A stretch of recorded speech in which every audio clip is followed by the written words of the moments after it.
안녕하세요. 저는 40대 중반의 남성이고 슬아의 귀여운 딸 한 명과 사랑스러운 아내가 있습니다.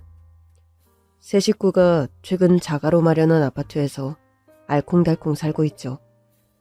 저희 딸은 7살로 유치원생이고 아내는 카페를 운영하는 사장님입니다. 저는 회계사로 일하고 있었는데 국내에서 세 번째 손가락 안에 드는 대형 회계법인 소속 직원입니다. 정남이 오랜만이구나. 바쁘다더니 주말에 먼 길 오느라 고생했다. 자주 찾아뵙진 못해서 죄송합니다, 원장님. 무슨 그런 소리를 해. 네가 분기별로 우리 고아원에 기부해주는 금액이 어마어마한데 다들 널 칭찬하고 엄청 고마워한단다. 아니에요. 돈 열심히 벌어서 좋은 곳에 쓰이면 저도 좋죠. 아휴, 코 흘리게 정남이가 이렇게 훌륭하게 커서 고아원에 기부도 엄청 하고 우리 고아원 출신 원생 중에 너처럼 성공한 원생은 아직 없단다. 제가 드리는 장학금으로 저보다 더 잘난 원생이 나왔으면 좋겠습니다. 얼마 안 되는 돈 기부한다고 생색내는 말은 아니니 오해 마시고요. 오해는 무슨. 네가 기부하는 장학금으로 원생들 사이에서 엄청 면학 분위기 조성된 거 너 모르지? 그게 무슨 말씀이세요? 고아원 내에서 상위 5등까지 무조건 대학 보내준다는 공약이 생기니까 애들이 어떻게든 5등 안에 들려고 공부를 무척 열심히 한단다. 듣던 중 반가운 소식이네요, 원장님.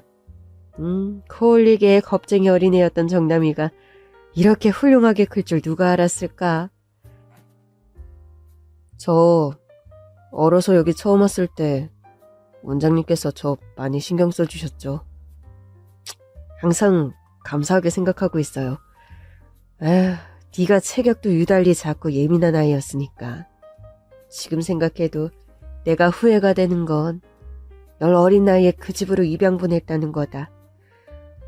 차라리 고아원에서 내가 끼고 있으면서 널 학교라도 제대로 보냈더라면 네가 그 고생은 안 했을 텐데. 일일이 입양 보내는 집 뒷조사니 후고조사를 할 수는 없는 노릇이잖아요. 원장님에 대한 원망 같은 거는 일절 없으니 불편하게 생각하지 마세요. 그런 것 때문이 아니라 내가 책임을 제대로 다하지 못한 것 같아서 늘 마음의 짐이란다. 솔직히 네 양부모가 그런 사람인 줄 누가 알았겠니?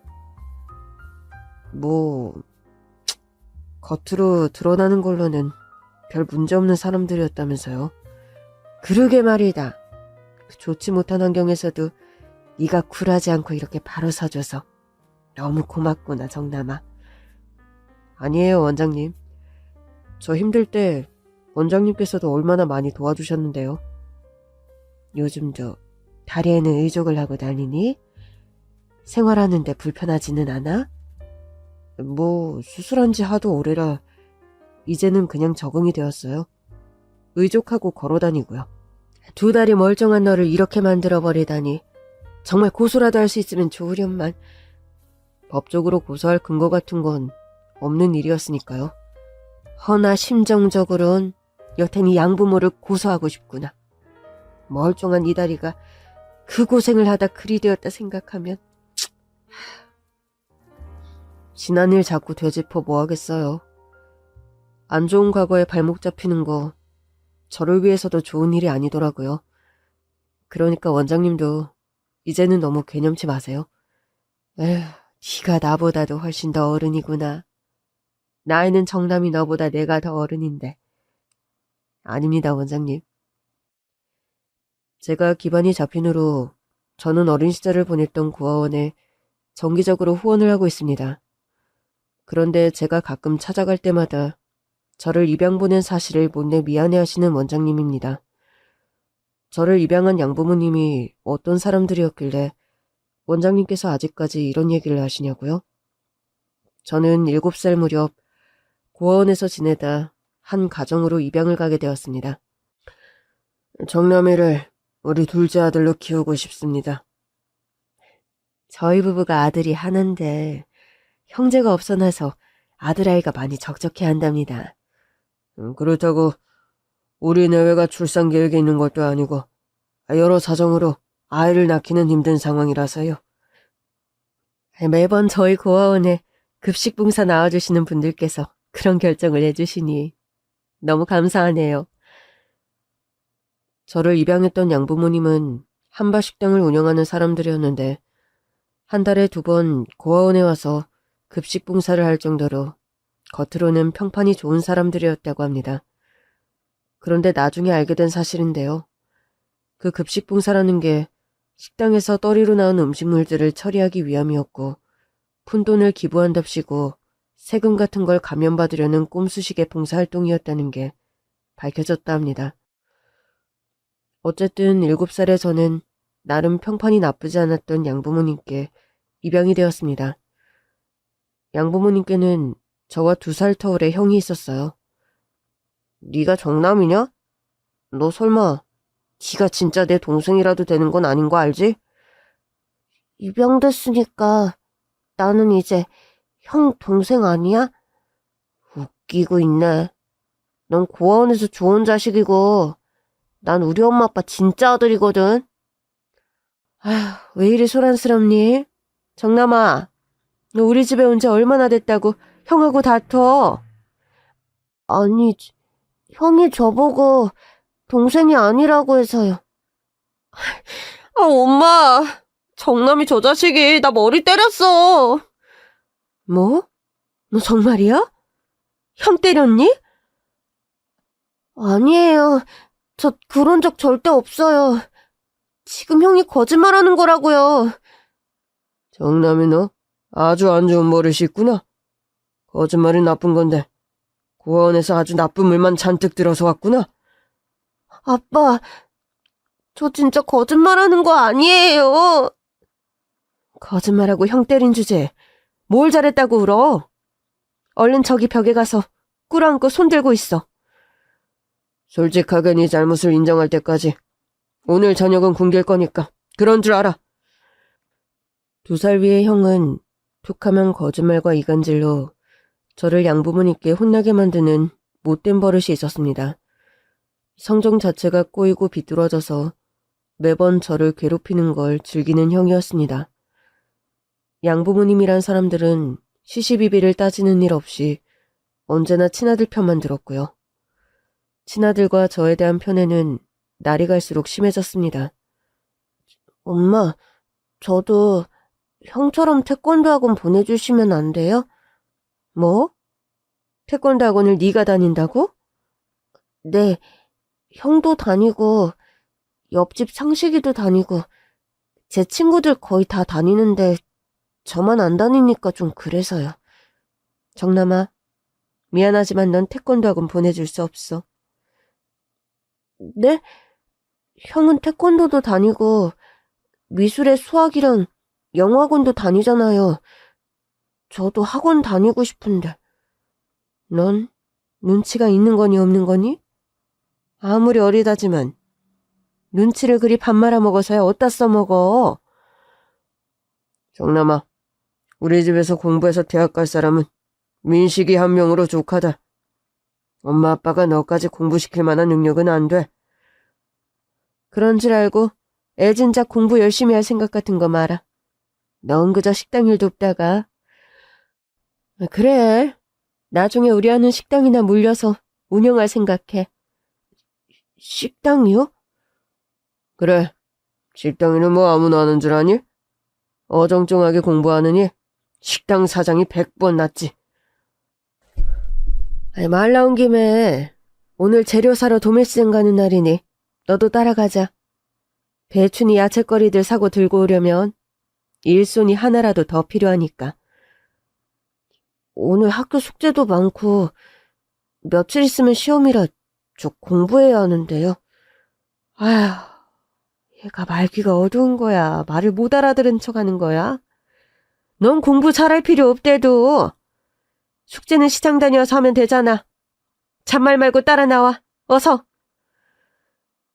양부모님이 규모가 제법 큰 한바식당을 운영하는 탓에 도매시장에 시장 보러 가는 일이 많았고 그럴 때마다 저를 데리고 갔습니다.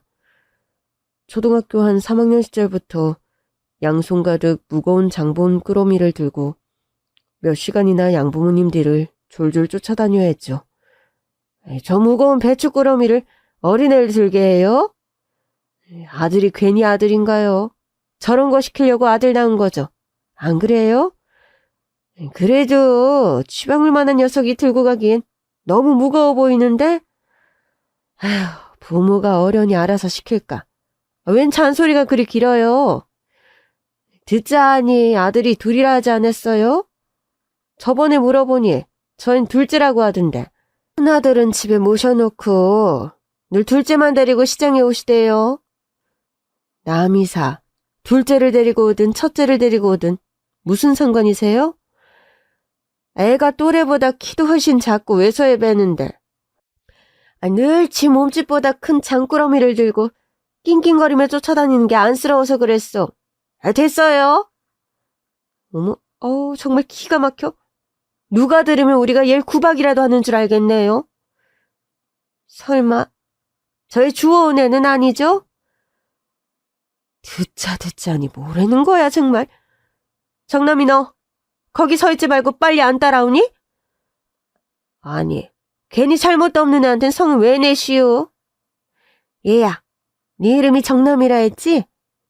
저 두 분 정말 네 부모님 맞니?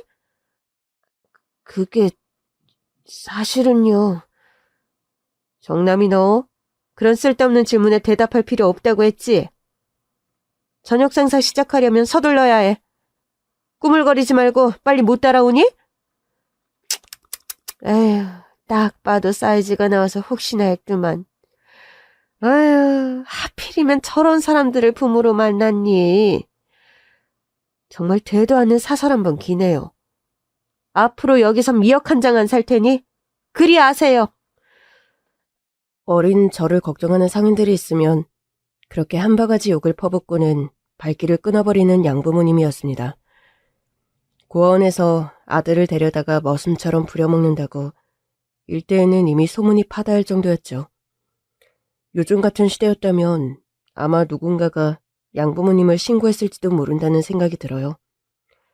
제가 어린 시절만 해도 그런 감수성이 무딘 시대라 아마 그냥 넘어가졌던 것이 아닌가 합니다. 그리고 대놓고 물리적인 폭력이 있었던 것은 아니었기에 애매한 문제이기도 했죠. 저는 입양이 되었다 뿐이지 어떤 면에서는 고아원에서보다 더 못한 생활을 했습니다. 겉으로 고아만 아닐 뿐 고아나 다름없는 생활이었어요. 학교가 끝나 집으로 가면 곧장 식당 허드렛 일에 투입되었고 저에게는 제대로 된 학용품이나 옷 같은 것들도 전혀 사주지 않는 양부모님이었습니다. 엄마, 학교에서 준비물을 사가야 하는데 5,000원만 주세요. 너희 선생님은 무슨 준비물을 그리 많이 사오라니? 수수깡으로 만들기 수업할 거라고요. 재료 사고 또 공책이랑 연필도 다 떨어져서 사야 해서요. 공책이랑 연필은 형 쓰던 거 나눠서 써. 수수깡은 짝꿍이나 친구 거 빌려서 쓰고. 준비물을 어떻게 빌려요? 왜 못 빌리니? 그리고 수수깡도 아마 민식이 쓰다 남은 거 있을 거다. 형 방에 가서 서랍에 찾아봐. 안 그래도 찾아봤는데 다 부러지고 짧은 것들밖에 없어요. 이 말하는 것 좀 봐라. 부러지고 짧은 수수깡은 못 쓰라는 법이라도 있니? 본드니 풀로 이어서 붙였으면 되지. 뭘 또 새로 산다는 거야? 기본적인 학용품 살 돈조차 제대로 주지 않아서 저는 늘 친구들에게 학용품 빌리는 아이로 유명했습니다. 제가 어느 정도로 푸대접을 받았냐면 철이 바뀌고 키가 자라면서 한 번도 새 옷이나 운동화를 신어본 기억이 없습니다. 야, 정남이 너는 왜 맨날 구멍난 티셔츠랑 다 다른 운동화만 신고 오냐? 그러니까 너네 엄마 아빠 식당 크게 해서 부자라면서 너네 형은 6학년 김민식 맞지? 그 형은 맨날 새 운동화에 옷도 나이키 것만 입던데. 너 혹시 주워온 자식이냐? 민식이 형은 진짜 아들이고 넌 고아원에서 데리고 왔다는 말이 있던데. 누가 그래?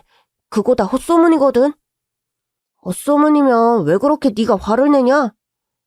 하도 말도 안 되는 소리를 짓거리니까 그렇지. 학교에서 친구들에게 그런 놀림을 받을 정도여서 저는 한때 고아원으로 다시 도망칠까 싶은 생각도 여러 번 했습니다. 그런데요, 어린 초등학생이 다시 고아원으로 제 발로 돌아가는 일도 쉬운 일은 아니더군요.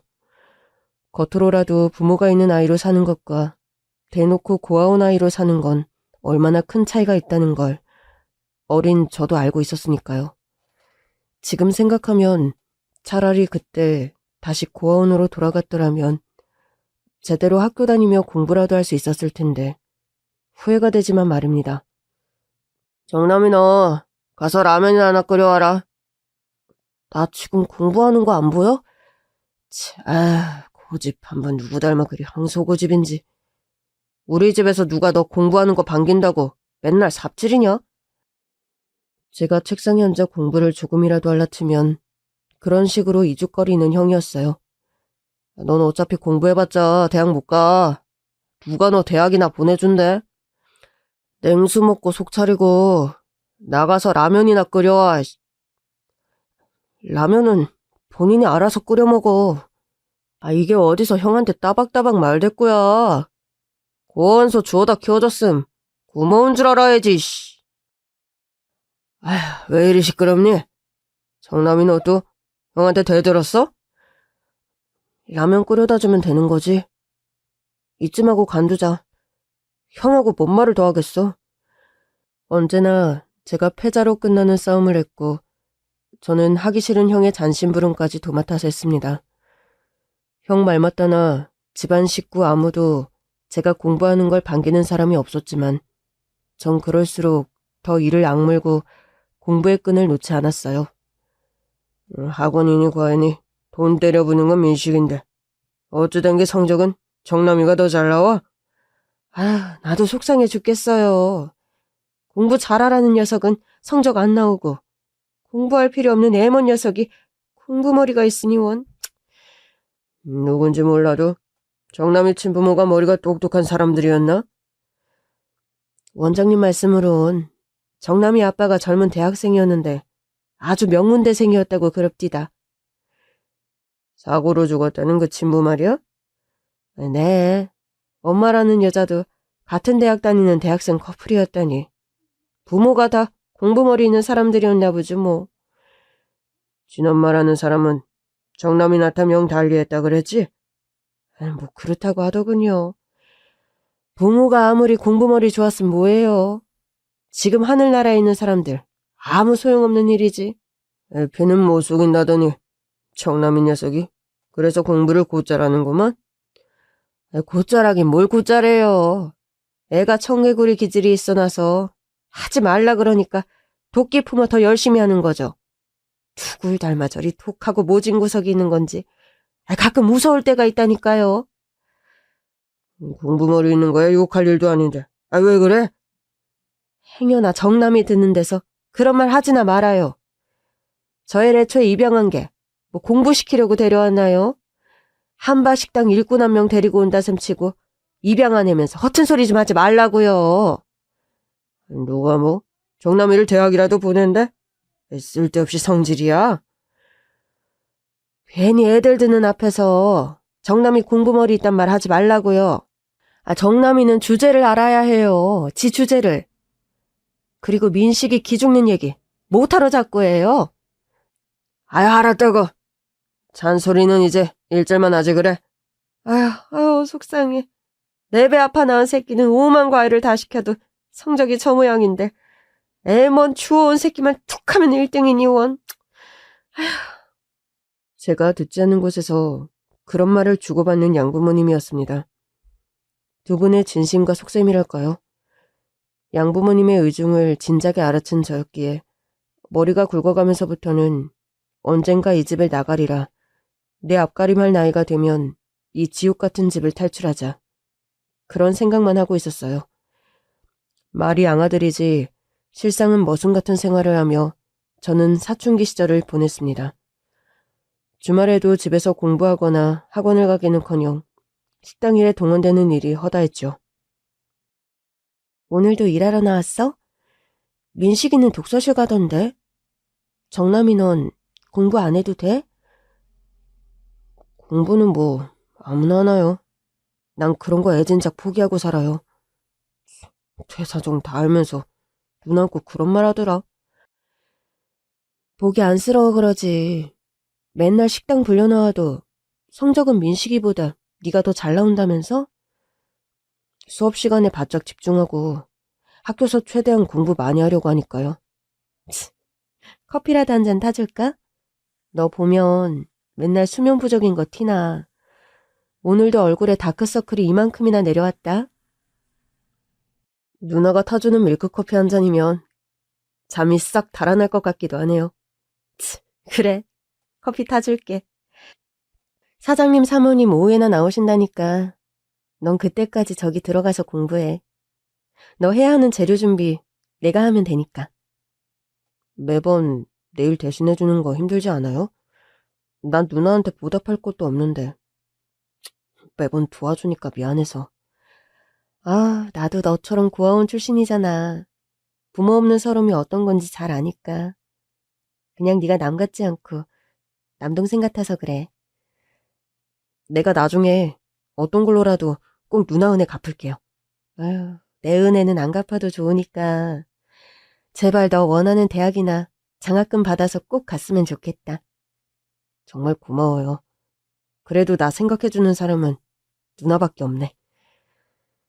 양부모님의 한바식당에는 각 고아원을 퇴소하고 독립해 나온 저보다 4살 많은 누나가 종업원으로 일하고 있었습니다. 집안에서의 제 사정을 훤히 아는 그 누나는 양부모님 눈을 피해 제가 도둑 공부를 할 수 있도록 도와주기도 하고 저를 많이 챙겨주는 누나였죠. 저희 형은 수도권에 그리 유명하지 않은 4년제 대학의 턱걸이로 겨우 들어갔습니다. 그리고 2년 후 저도 대학 입시를 치르게 되었죠. 저는 서울 명문대의 경영학부에 당당히 합격을 했습니다. 그렇지만 문제는 역시나 등록금이었죠. 우린 애초에 정남이 널 대학 보내준다 말한 적이 없어. 그거 알면서 부득부득 수능 치르고 입학원서 넣은 심산이 뭐야? 저는 대학 가고 싶어요. 한바식당 운영할 생각은 더더욱 없고요. 네 형까지 대학생인 마당에 너까지 대학 보낼 형편이 우리는 안 된다. 정 가고 싶음 네가 돈 벌어서 가든지 말든지 알아서 해. 대학을 안 보내주는 양부모님 때문에 저는 대학에 합격하고도 일단 휴학 신청을 해놓고 닥치는 대로 일을 할 수밖에 없었습니다. 아는 선배 형의 소개로 저는 공장에서 지게차 모는 일을 하며 돈을 모았어요. 쉽지 않은 일이었지만 제 또래 남자가 할 수 있는 일치고 일당이 많은 일이어서 저는 꾹 참고 그 일을 하고 있었습니다. 정남아, 너 너무 위험한 일 하는 거 아니야? 누나, 위험하니까 돈을 많이 주는 거야. 위험수당이라는 게 있잖아. 아무리 돈도 좋지만 몸 안 다치게 늘 조심해. 걱정하지 마. 누나는 꼭 엄마처럼 잔소리를 하더라. 입양이 돼도 꼭 저런 양부모님 밑에 들어갈 건 뭐니? 너나 나나 참 부모복 한 번 더럽게 없다. 다른 복은 있겠지 뭐. 하나님이 하나를 가져가면 다른 거 하나는 주신다잖아. 부모복 대신 다른 뭔가의 메리트가 누나와 내 인생에 있을 거야. 참튼 가진 거 하나 없으면서 마인드 하나는 긍정적이란 말이야. 너한테서 배우는 게 많다, 이 누나가. 그럼 나 이래봬도 배울 게 많은 남자라고. 누나와는 시간이 지나며 점점 편하고 친한 사이가 되었습니다.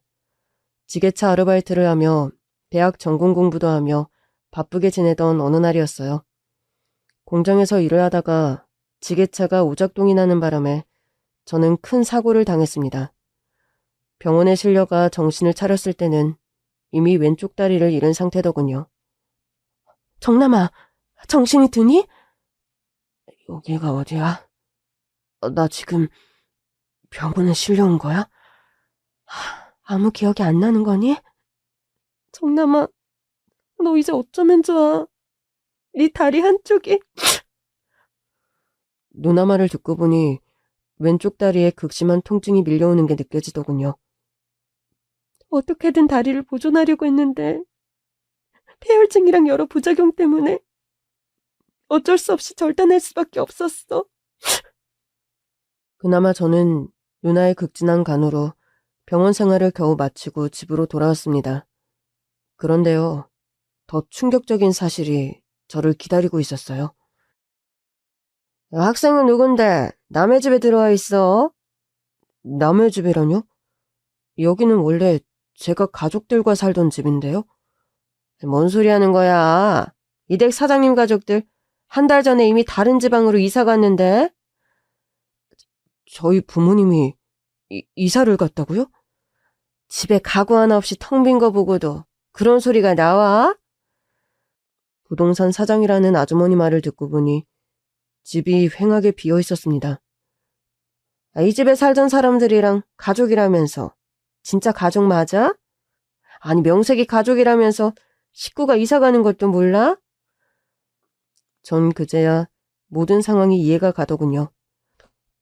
제가 병원에서 다리를 잃고 입원하는 동안 딱 한 번 병문안을 온 양부모님이었습니다. 이제 한쪽 다리는 아예 못 쓰는 거야? 다리 한쪽 없이 앞으로 식당 일은 어떻게 할 거야? 너 이제 제대로 밥이나 벌어먹고 살 수 있겠니? 정남이가 지금 이런 사고를 당한 게 누구 때문인데 병문안 와서 고작 그런 소리밖에 못하냐고요. 지금 누구 앞에서 소리를 빽빽 지르니? 누가 들으면 네가 무슨 정남이 보호자라도 되는 줄 알겠구나? 지금 병원에서 제 보호자 역할하는 거 누나 맞거든요? 어찌됐든 몸 잘 추스르고 회복해라. 식당 일 안 하고 정남이 돌보는 거 허락해줬더니 어디서 유세니? 저도 앞으로 사장님 사모님 같은 분들 밑에서 일하고 싶지 않습니다. 앞으로 그 댁 식당 일 그만둘 테니 밀린 월급이나 빨리 붙여주세요. 아니지, 얘 말하는 것 좀 봐. 같은 거 하라고 서로 편먹고 달려들기라도 하겠다는 거야, 뭐야? 사람이 아무리 못돼 처먹어도 이건 아니죠. 사모님은 정남이가 불쌍하지도 않으세요? 저 겨우 20살 된 애가 대학 등록금 본다고 지게차 몰다가 저런 지경이 됐는데 미안한 마음도 없냐고요. 우리가 왜 미안해하니? 우린 애초에 정남이에게 대학 가지 말라 그랬어. 그래, 말이야 바른 말이지. 주제 모르고 대학 간다고 설치다. 저 녀석이 저리 된 거 아니냐? 말도 안 되는 소리 좀 작작하세요. 공부를 더 잘하고 똑똑했던 건 정남이에요. 서울 명문대 합격한 정남이는 나몰라라고 허접한 대학감 인식이는 친아들이라고 등록금에 생활비까지 펑펑 보내주시면서 정말 죄받을 거라고요, 두 분. 아니, 어디서 파락바락 소리를 질러? 피 한 방울 안 섞인 정남이를 여태 먹이고 살렸으면 고마운 줄 알아야지. 정남이가 꽁밥 먹고 꽁잠 자며 컸나요? 정남이가 머슴처럼 식당 일에 온갖 허드렛 일까지 하며 자란 건 동네 사람들도 다 아는 사실이니 유세 좀 그만 부리시라고요. 누나, 이제 제발 그만해. 병실에 사람들 다 쳐다보잖아. 제발 좀 그만하라고. 제가 병원에 입원해 있는 동안 그런 소동을 한번 겪은 일이 있었습니다. 아마 그 일을 계기로 저에게 연락도 일절없이 자기들끼리만 이사를 가버린 모양이다. 그런 판단이 들더군요. 그 후로 제 전화도 일절 받지 않고 연락 자체가 되지 않는 양부모님과 형이었어요. 정남아, 너 여기서 더 상처받을 것도 없어. 어차피 그런 인간들이었다는 거 너 다 알고 있었잖니. 응, 머리로는 알고 있었어. 그런데 막상 겪으니까 기분이 썩 좋지는 않네. 나 솔직히 당장 들어가 살 곳도 없거든. 누나, 나 이제 어디로 가면 되지? 정남아, 누나랑 같이 살자. 좋은 집도 아니고 반지하 단칸방이지만 네 한몸 리일 공간을 누나가 줄 수 있어. 누나, 나야 고맙지만 정말 괜찮겠어? 너 지금 이 상황에 그런 말이 나오니? 이런 말 하긴 싫지만 네가 선택지가 있거나 자존심 차릴 상황이라 생각해? 아니, 그럴 상황 아니야. 난 선택지도 없고 자존심 차릴 상황도 아닌 거 알아. 그럼 잔말 말고 누나 집으로 들어와. 알아들어? 그렇게 저는 당시 누나가 사는 반지하 원룸에 들어가 같이 살게 되었습니다. 아무리 누나 동생 같은 사이였다지만 피 한 방울 안 섞인 남녀가 한 집에 산다는 게 평범한 일도 아니었고 쉽게 있을 수 있는 일도 아니었죠. 누나와 동거를 시작하면서 저와 누나는 그냥 자연스럽게 연인 사이로 발전했습니다. 지금 생각해보면 그런 피할 수 없는 상황이 우리를 연인으로 만들었던 건지 아니면 애초에 누나와 제가 운명이었던 건지 그건 모르겠습니다. 그렇지만 태어나 처음으로 저에게 순수한 호의와 애정을 준 사람이 누나라는 사실은 변함이 없죠. 아마 그런 이유 때문에 저는 누나를 사랑하게 된 건지도 모르겠습니다. 누나와 동거를 시작하고 저는 어렵게 고학으로 대학을 졸업했습니다. 누나는 닥치는 대로 아르바이트도 하면서 제 공부도 도와주고 재활치료도 도와주었죠. 누나, 난 한쪽 다리도 불편하고 가진 것도 없는데 나 뭘 믿고 이렇게 내게 잘해줘? 넌 뭘 꼭 바라는 게 있어야만 잘해주니? 그런 계산 속으로만 사람을 대하면 네 양부모님과 다를 게 뭐가 있어? 누나한테 받은 사랑, 고마움 그런 거 내가 다 갚으려면 나 정말 성공해야겠다. 정남아, 난 너한테 뭘 돌려받으려고 너에게 잘해주는 게 아니야. 그럼 왜 내게 이렇게 잘해주는 거야? 내가 누나 사랑하니까? 응? 그것도 정답이고 무엇보다 내가 정남이 널 너무 사랑하니까. 저와 누나는 정말이지 가진 거 하나 없는 가난한 청춘이었습니다. 전 다리까지 한쪽 잃은 상황이었고 명문대생이라는 스펙 하나 외에는 내세울 것 하나 없는 청년이었죠. 누나는 고아원 출신이긴 했지만 얼굴도 예뻤고 남자들에게도 인기도 많은 타입이었습니다. 누나, 지금 일하는 카페 사장이 누나 좋아한다면서? 아, 너 그건 또 어디서 들어서 알았니? 저번에 카페 갔다가 다른 알바생들 하는 얘기 들었어. 그 카페 사장 키도 크고 얼굴도 엄청 훈남이더라. 카페 건물도 그 사람 아버지 거라면서? 그래서? 하고 싶은 말이 뭔데? 나랑 지금 사귀지만 그 사람이 누나 정말 좋다면 잘해보라고. 난 누나가 정말 좋은 사람 만나서 간다면 잡지 않을 거야. 그 사람과 결혼하면 건물주 와이프 돼서 편하게 카페 운영하면 될 거 아니야. 정남이 너 정말 진심이야? 내가 다른 사람에게 가도 너 아무렇지 않을 자신 있니? 아니, 마음은 아프겠지, 무지하게. 나 역시 그래. 널 떠나서 내가 맘 편하게 밥 먹고 잠자고 그렇게 살 수 있을 것 같아? 누나, 그건 나도 마찬가지야. 그런데 자꾸 겁이 나. 내가 가진 게 없어서 누나 행복하게 해주지 못할까 봐서. 그러니까 정신 똑바로 차리고 열심히 공부해. 회계사도 빨리 합격하고 빨리빨리 돈 많이 벌어와. 내가 건물주 돼서 나 카페 차려주면 되잖아. 전 악착같이 열심히 공부했고 대학 졸업과 동시에 회계사 시험에 합격했습니다. 대학 시절 학점 관리를 잘했고 또 시험운이 좋아서인지 몇 년간의 회계사 경험을 쌓은 뒤로 국내 굴지의 회계법인에 단번에 입사하게 되었죠. 꽤 높은 연봉을 받게 되면서 전 가장 먼저 한 일이 누나에게 청혼한 일입니다. 누나는 누구보다 기쁘게 제 청혼을 받아주었고 그 후로 누나는 제 아내가 되어서 행복한 가정을 꾸려 살게 된 거죠. 저와 누나가 천생연분이었던 걸까요? 결혼 후에 저희 두 사람 일은 점점 더 술술 잘 풀렸답니다. 전 회계사로 업무 능력을 인정받아 사내에서도 고속 승진을 했고 누나는 바리스타 자격증을 취득해서 카페 매니저를 하다 본인의 카페를 창업했어요. 누나, 아니 제 와이프가 카페를 오픈할 때 사업 자금은 제가 마련해줬죠. 여보, 지금은 그냥 작은 매장 하나 정도를 얻어준 거지만 나중에 돈 많이 벌면 정말 당신 건물에서 카페 하게 해줄게. 지금 지원만으로도 난 너무 감지덕지고 행복해. 그리고 두고 봐. 건물주는 내가 돈 벌어서 될 거니까. 당신도 내 덕분에 호강을 준비하고 있으라고, 응?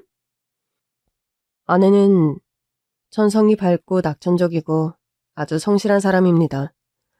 그런 생활력과 에너지가 있었기에 제가 정말로 힘들었던 시절 저를 일으켜 세워준 사람이기도 하죠. 전 결혼하고 제가 또 돈을 벌면서부터는 모든 월급 통장과 수익 관리를 아내에게 전담합니다. 그만큼 아내를 믿기도 하지만 열심히 돈을 벌어서 모두 다 그냥 아내에게 가져다 주고 싶은 마음이 크기 때문입니다. 아내가 오픈한 카페는 장사가 아주 잘 되었고 오픈한 지 1년이 넘어서는 금방에 체인점을 낼 정도로 사업이 잘 되었습니다. 아내 말 맞다나 아내가 번 돈으로 건물을 살 계획을 세워도 될 만큼 사업이 아주 번창했죠. 부창부수라더니 정남씨도 회계법인서 일 잘하기로 유명하던데 와이프 사업도 대박 났다면서? 큰 기대 안 하고 시작한 사업인데 잘 되고 있어서 다행이죠. 잘 되는 사람들은 뭘 해도 잘 된다더만. 이번에 주식이랑 코인도 아주 재미봤다면서? 그 소식은 어디서 들으셨어요? 다 소식 들어오는 구멍이 있지. 나도 정남씨 말 듣고 그때 코인이랑 주식을 좀 사둘걸. 후회가 되네. 전 누구한테 투자 권유는 안 해요. 투자란 건 다 위험부담도 있는 거라서.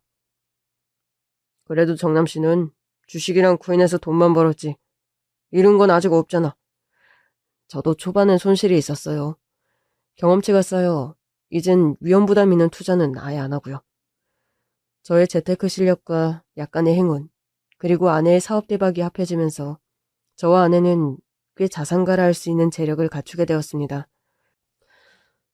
해서 제가 어린 시절 있었던 구원에 기부사업도 벌일 수 있게 된 거고요. 저와 아내 사이에는 또 귀여운 딸아이가 태어나서 하루하루 행복한 나날을 보내던 어느 날이었습니다. 어느 날 아내가 운영하는 카페로 양부모님이 기별도 없이 찾아온 겁니다. 저는 마침 그날 회사를 쉬는 날이라 카페에 나가 아내의 일을 좀 도와주고 있던 참이었죠. 아니, 두 분이 여길 어떻게 알고 오셨어요? 부모가 자식 찾아오는데 뭘 꼭 어떻게 알아야만 오니? 10년 동안 연락 한 번 없으시더니 무슨 일이세요? 넌 우리 아들 정남이와 결혼한 지 한참이라면서 시어머니에게 말본새가 그게 뭐야? 그래 정남아, 나 아무리 그래도 그렇지. 네가 장가가면 소식 한 자 없었던 건 너무 서운하구나. 아니, 두 분 다 갑자기 저한테 왜 이러세요? 저 다리 다치고 퇴원했더니 집 싹 정리하고 이사가 버릴 때는 언제고요? 그 후로 제 연락도 안 받으시더니 왜 갑자기 나타나신 건데요? 그때는 우리도 너에게 말 못할 사정이 있었어. 그래. 식당 경영도 그렇고 여차저차 사정이 그래서 너에게는 말 못하고 이사 갔던 거다. 지난 일은 덮어둘 건 덮어두자꾸나 정남아. 여기 오신 이유나 말씀하세요. 뭔가 목적이 있어서 오셨을 것 같은데. 피차 서로 간에 말 빙빙 돌려봐야 시간 낭비 아니겠어요? 암튼 아휴, 예나 지금이나 말하는 싸가지 없는 건 여전하구나. 그래, 네가 자꾸 목적 하니까 말하마. 여보, 이왕 찾아온 거 좀 좋게 이야기하자고, 응? 얘네들이 자꾸 고운 말 안 나오게 하잖아요. 저희를 이제 와서 찾아오신 이유가 뭐예요? 정남아, 말이야 바른 말이지. 너를 20살 될 때까지 10몇 년을 우리 집에서 먹이고 키웠는데 네가 양심이 있다면 우리에게 키움값은 줘야 하지 않겠니? 키움값이라뇨? 자식이 무슨 투자 대상이라도 된다는 겁니까? 그래 정남이, 너 말 한 번 잘했다. 세상에 투자 대상 아닌 게 어디 있다든. 부부간에도 부모 자식간에도 다 서로 기브앤테이크가 인지상정인데 너 우리에게 뭘 좀 줘야 하지 않겠어? 혹시나 했는데 두 분 참 역시나네요. 두 분이 무슨 키움값이 있다고 지금 이유세요? 저 다리 사고 당한 것도 어찌 보면 다 두 분 탓인 거 모르세요? 그거 가지고 따진 적 저도 없으니 이만 돌아가시죠. 네가 10몇 년을 우리 집에서 먹고 자며 쓴 돈이 얼마고 들어간 쌀이 얼만데 이딴 식으로 나와. 아무리 머리 검은 짐승 거두는 거 아니라지만 너무한 거 아니냐?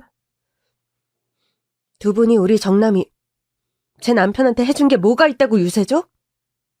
어린애 입양에다 머슴처럼 평생 부려놓고 이제 와서 우리가 살만하다 소식 들으니 뭐 콩고물이라도 바라셨어요? 그래, 그 콩고물 좀 털어먹어야겠으니 내놔. 내가 정남이 키운값 내놓으라고 이 여시 같은 년아! 이럴 줄 알고 내가 방금 부른 사람들이 있거든요? 아내의 말이 마치자마자 카페 문이 열리며 예전 한바식당에서 일하던 직원들이 우르르 카페 안으로 들어오는 겁니다. 약덕 사장 옆에네. 오랜만이네.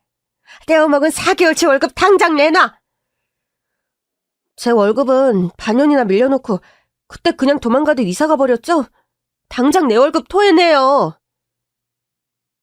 사모님, 사장님.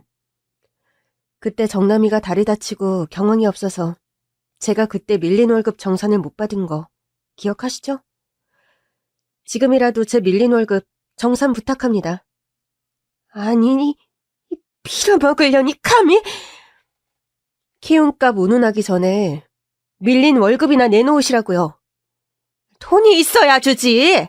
먹고 죽을래도 한 푼도 없다. 됐니? 그럼 키움값 운운하며 콩고물 따위도 바라지 마세요. 키움값이라고 내세울 만큼 정남이한테 부모 구실 1도 한 거 없으면서 막대 먹은 부모 타령 그만하라고요. 그러자 양엄마는 아내의 머리를 때렸고 양아버지는 제 뺨을 때리는 겁니다. 아내가 눈을 부릅뜨더니 양부모님의 따귀를 차례대로 때렸습니다.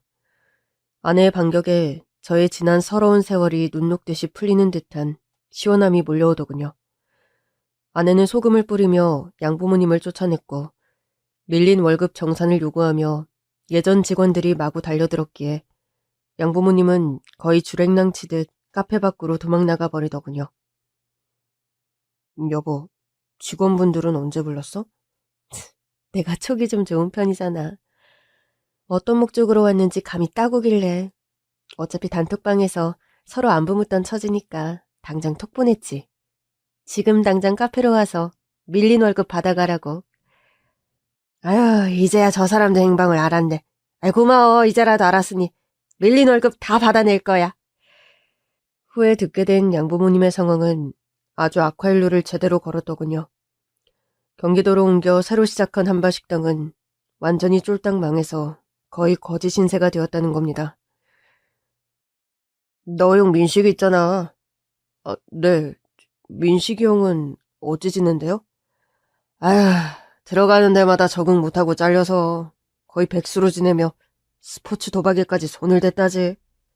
가진 재산 민식이가 다 털어먹고 완전 알거지신 살았는데 식당이랑 집이랑 재산이 꽤 있었을 텐데요. 그거 애진작 경매로 다 넘어가고 그것도 다 민식이가 도박 빚으로 가평에 땅 좀 있던 거 다 팔아서 야금야금 까먹고 네 양부모 이젠 식당 일 접고 허드렛 일 하면 산다던데? 나를 그런 식으로 버리고 홀랑 저희들끼리 떠나더니 겨우 그렇게 살려고. 씁쓸한 마음이 밀려오는 게 어쩔 수 없었습니다. 민식이 형은 불법 도박 혐의로 현재 구치소에 수감되어 있다고 하더라고요. 그 후로 한 번 더 양부모님은 제 회사 앞으로 저를 찾아왔더군요. 이거 한 석 달치 생활비는 될 겁니다. 저에게 부모돌이한 거 하나도 없는 분들이지만 인생이 불쌍해서 드리는 거니 이거 받고 앞으로 저 다시는 찾아오지 마세요. 전 그렇게 일가라고 돌아섰습니다. 아내에게는 그날이를 잃지 말하지 않았습니다. 지금도 양부모님 이야기만 나오면 그 사람들 그렇게 악독하지만 않았어도 자기 다리가 사고당하는 일은 없었을 거야. 한창 먹을 나이에 밥도 제대로 안 챙겨주면서 식당에 시킨 거 생각하면 지금도 이가 갈려. 지난 일이니 우리 이제는 그만 되새기자. 지금 당신이랑 나 그리고 우리 귀여운 혜령이까지 너무 행복하게 잘 살고 있잖아. 안 그래? 그래, 당신 말이 맞다. 그래도 예전에 당신이 하도 고생하고 구박당한 걸 내가 다 아니까 지금도 생각하면 솔직히 화가 나고 속상해. 나 생각해주는 건 당신밖에 없네. 당신이 화나고 속상해해줘서 난 이상하게 위로가 되네. 자기 속상할 몫이 그렇게라도 줄어들면 다행이야. 그래도 앞으로는 자기가 속상 안 했으면 좋겠어. 우리 이제는 좋은 일만 생각하고 행복한 일들만 말하면서 살자. 최근에 재테크한 상품이 저는 다시 좋은 결과를 얻으면서 거액의 현금을 확보하게 되었습니다. 아내의 카페도 분점을 점점 늘려가게 되어서 얼마 전에 저와 아내는 카페를 운영하는 건물을 사들이게 되었죠. 여보, 우리가 드디어 꿈을 그리던 건물주가 되었네? 내가 운영하는 카페 매장의 건물주가 되는 거. 그게 애초에 내가 창업할 때 꿈이었는데. 당신 고생 많았어. 당신 희생이랑 믿음 아니었음. 나 여기까지 오지도 못했다? 아니야. 당신 덕분이 커. 누구보다 악착같이 열심히 살고 긍정적이었잖아. 난 지금도 당신 그 말이 귀에 생생해. 무슨 말? 내가 당신이나 나나 부모복 더럽게 없다고 했더니 그랬어. 겨우 고등학생 당신이 내게 그런 말을 하더라. 누나, 하느님이 하나를 가져가면 다른 하나의 메리트는 꼭 준대요. 그게 인생의 법칙이라고 말이야. 내가 그런 말을 했다고? 그런 말하는 당신 보면서 나보다 나이가 어려도 내가 인생 걸어볼 만한 남자라고 느꼈지. 누나가 내 그 말에 넘어온 거였어? 그리고 또 하나. 내가 처음 카페 아르바이트 시작했을 때 건물주 카페 사장 아들이 나 좋아했잖아. 그때 그 사람과 잘해보라고 말하던 당신의 슬픈 눈빛. 그것 때문에 당신을 더 사랑하게 됐어. 누나가 그때 그랬어. 그까짓 건물주 네가 시켜주면 될 거 아니냐고. 빨리빨리 회계사 되고 빨리 돈 벌어오라고. 그래. 우리 잘된 거는 지나고 보니 정말 다 내 덕분 같네? 그렇게 말하는 아내를 저는 꼭 끌어안아 주었습니다. 고등학교 시절 철없던 제가 내뱉은 말처럼 인생이란 하나를 가져가면 다른 하나의 메리트는 꼭 주는 것 같습니다. 아내나 저나 고어원 출신의 부모복은 없는 사람들이죠. 그런 탓에 아내도 저도 힘든 유년기와 사춘기 시절을 보냈으니까요. 그런데요, 하느님께서는 혹은 부처님께서는 저와 아내에게 부모복 말고 배우자복은 주신 듯합니다.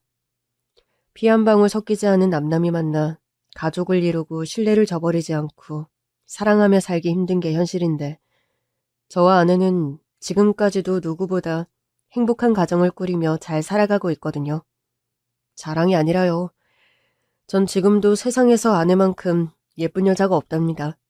콩깍지라는 게 길어야 3년이라는데 제가 아내를 알고 지낸 지 15년이 넘어가지만 아직까지 아내만큼 예쁜 여자가 제게는 없어요. 아내 역시 제 팔불출입니다. 정남아, 난 아직도 네가 퇴근하고 들어올 때 보면 설렌다? 나도 정상은 아니지. 아니야, 지극히 정상이야. 키도 좀 작고 다리 한쪽이 불편하긴 하지만 난 4살 연하남에 얼굴이 미남이잖아? 그래, 맞다. 연하남과 사는 것도 아무나 못 누리는 복이야. 그럼 난 연하남인데다 능력도 좋잖아. 안 그래, 누나? 아빠가 또 엄마한테 누나라고 한다. 여보, 혜령이 앞에서 누나라고 하지 말랬잖아. 괜찮아요. 엄마 아빠 마음대로 부르세요. 이젠 하도 그러시니까 저 닭살도 안 돋아요. 어머, 쟤 말하는 것 좀 봐. 두 분이 맨날 싸우는 거보다야 그게 낫죠 뭐. 엄마 아빠 사시는 거 보면 나도 나중에 아빠 같은 연하남 만날까 봐요. 어린 딸은 쫑알쫑알 가끔 그렇게 어른 같은 말을 잘해서 저희 부부를 웃기곤 합니다. 그래, 우리 혜령이도 아빠 같은 멋진 연하남을 만나서 시집가야 아빠가 안 아깝겠다. 그치? 혜령이 너 꼭 그 약속 지켜야 한다? 네, 아빠. 약속. 나도 꼭 아빠 같은 멋진 연하남한테 시집갈 거예요. 세상 누구보다 제 편인 아내와 토끼같이 귀여운 딸과 한 집에 알콩달콩 사는 이런 행복이 아마 사는 재미가 아닐까 합니다. 여러분의 가정에도 웃음과 행복이 가득하시길 기원해봅니다. 긴 얘기 들어주셔서 정말 감사합니다.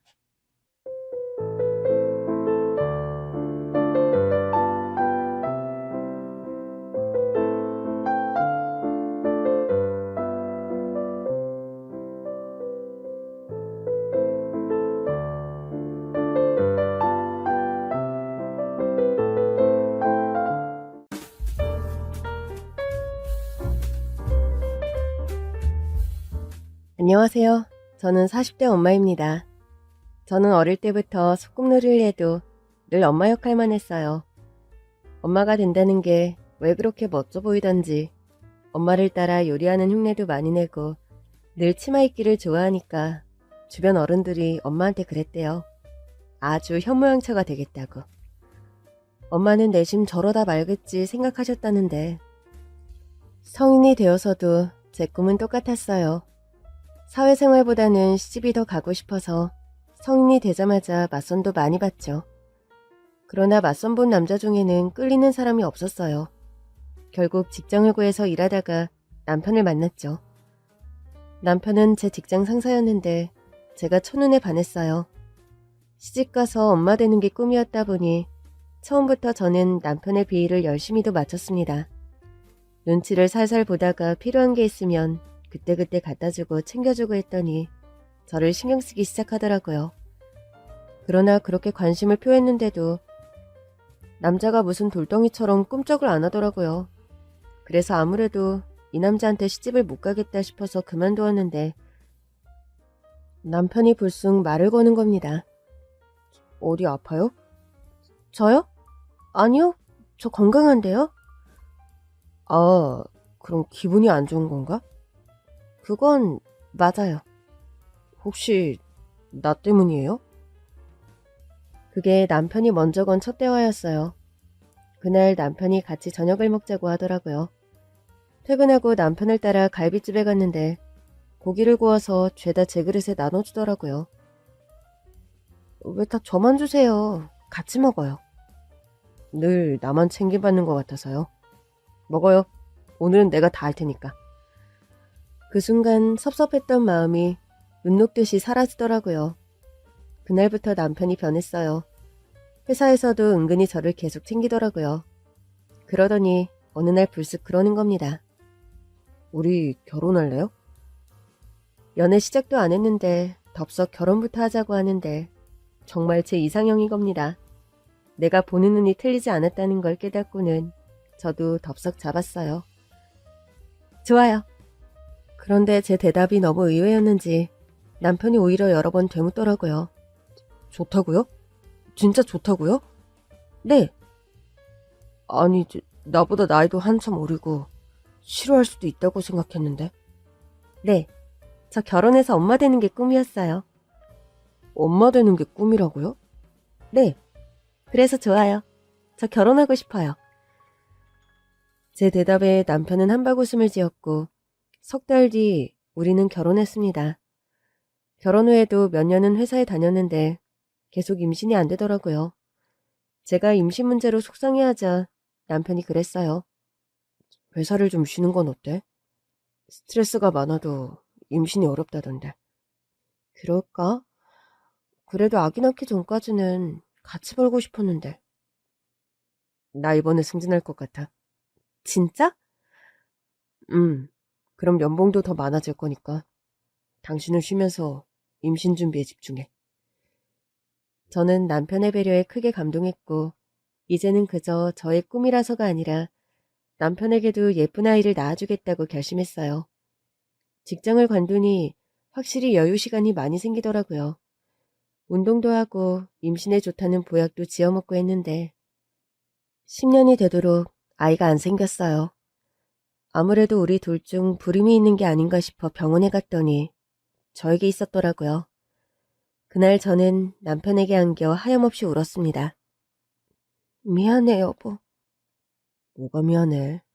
안 생기면 우리 둘이 행복하게 살면 되지.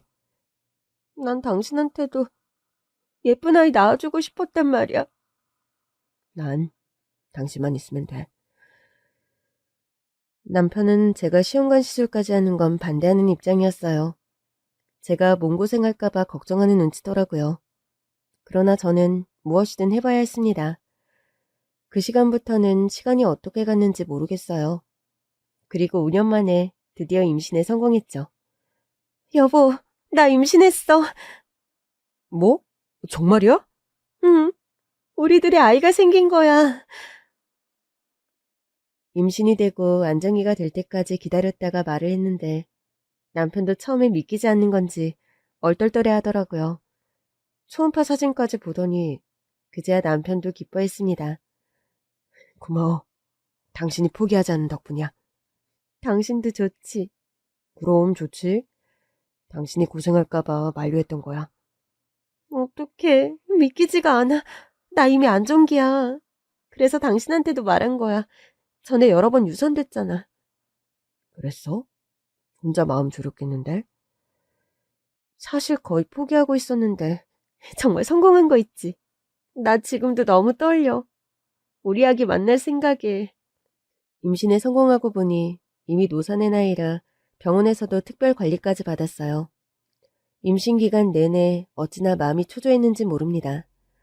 병원에서는 마음을 편히 먹으라고 하는데 행여나 임신을 앞두고 또 뭔가가 잘못될까봐 너무 두렵더라고요. 그러나 감사하게도 저는 출산에 성공했습니다. 아이도 건강하게 잘 태어났고요. 그렇게 15년을 기다려 아이를 만난 순간 저도 모르게 엉엉 울고 말았습니다. 동시에 좀 의외의 기분도 느꼈어요. 아기가 너무 쭈글쭈글해서 그런지 얘가 정말 내 뱃속에 있던 애가 맞나 싶기도 하더라고요. 그렇게 울다 웃다 하니까 남편이 박장대소를 했어요. 여보, 울다가 웃으면 어떻게 되는지 알지? 그런데 여보, 내 생각보다 아기가 너무 못생겼네? 좀 지나면 더 예뻐질 거야. 조카들 보니까 그렇더라고요. 그래서 눈물은 나는데 15년을 기다렸던 애가 못생겨 보이는 게 너무 웃겨. 솔직히 나도 좀 그렇긴 해. 그러나 아이와의 낯가림도 잠시, 아이는 제 인생에서 가장 소중한 보물이 됐어요. 그냥 저절로 그렇게 되더라고요. 그래서 알게 됐어요. 키울수록 더 정이 커지는 거더라고요. 아이를 키우고 돌보는 데 집중하다 보니 자연스레 남편이 좀 뒷전이 되더라고요. 그러나 남편도 제가 얼마나 아이를 간절히 원했는지를 아니까 이해하는 눈치였죠. 무엇보다 남편도 아이가 태어나자 표정부터 확연히 달라졌어요. 전에는 야근도 잦았는데 전보다 야근도 줄어든 것 같아서 희한해서 물었죠. 요즘은 야근이 적은 것 같네? 요즘엔 일을 퇴근 전에 최대한 끝내려고 하고 있어. 어머, 나만 아들 바보가 아니네? 그게 나도 모르게 없던 힘도 솟아나네. 아이는 우리 부부의 삶의 새로운 도전이자 목적이 됐고 우리는 아이에 관한 이야기를 나누는 것만으로도 행복한 나날을 보냈습니다. 저는 아이가 너무 좋아서 5살이 될 때까지도 어린이집에 보내지 않았어요. 그런데 어린이집에 보내지 않으니 친구 만날 기회가 아무래도 적더라고요. 남편도 이제 그만 어린이집에 보내라고 저를 설득했어요. 결국 어린이집에 보낸 첫날 보내놓고 제가 울었습니다. 애를 떼어놓는 게 처음이라 울적하기까지 하더라고요. 남편은 그 정도면 제가 아이에게서 분리불안인 것 같다고 걱정했어요. 오히려 아이는 너무 멀쩡하게 어린이집에 다녀와서 제가 다 섭섭할 정도였죠. 남편은 아이가 어린이집에 잘 적응했다는 게 제가 잘 키웠다는 방증이라며 저를 위로했어요. 듣고 보니 맞는 말 같더라고요. 제가 사랑을 충분히 잘 줘서 어디서든 잘 적응하고 있나 보다 믿으며 지내던 어느 날이었어요. 아이를 데리러 가려고 준비하고 있는데 어린이집에서 연락이 왔더라고요. 아이가 병원으로 가고 있다는 연락이 왔어요. 정신이 반쯤 나간 채 응급실로 가는데 남편에게 전화했더니 남편도 바로 오겠다고 하더라고요. 병원에 도착해보니 아이는 의식이 없는 상태였습니다. 우리 애가 왜 이러는 거예요? 교통사고가 났어요. 저는 그 자리에서 주저앉고 말았습니다.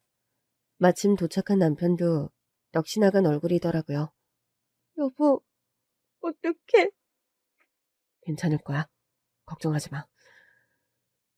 제 어깨를 감싸는 남편의 손이 파르르 떨리더라고요. 그렇게 일주일 후 아이는 세상을 떠났습니다. 그 일주일이 정말 지옥 같았는데 아이를 잃고 나니 그 지옥은 차라리 견딜만한 지옥이었더라고요. 아이를 보낸 후 저는 종일 사진첩을 들여다보며 아이 생각만 했어요. 돌잔치 때 돌잡이하던 영상, 불과 얼마 전에 저에게 생일 축하 노래를 불러주던 영상. 휴대폰 사진첩은 용량이 부족할 정도로 아이에 관한 흔적으로 꽉 차 있었습니다. 남편이 출근하고 퇴근할 때까지도 밥 한 끼 먹지 않고 그러고 있었어요. 그냥 정신을 차려보면 저녁이었고 정신을 차려보면 아침이고 그랬어요. 남편도 견디다 못해 말하더라고요. 여보, 당신이 이러고 있으면 우리 애가 하늘에서 얼마나 슬프겠어? 내가 우리 아들을 힘들게 하고 있다는 거야? 당신 온종일 이러고 있잖아. 이것도 못 참아주겠다는 거야? 내가 어떻게 우리 애를 낳았는지 당신이 더 잘 알잖아. 알지, 아는데 나는 생각 안 해? 같이 사는 나는! 지금 나더러 당신을 고려해달라는 거야? 결국 당신 챙기라고 우리 애를 팔아?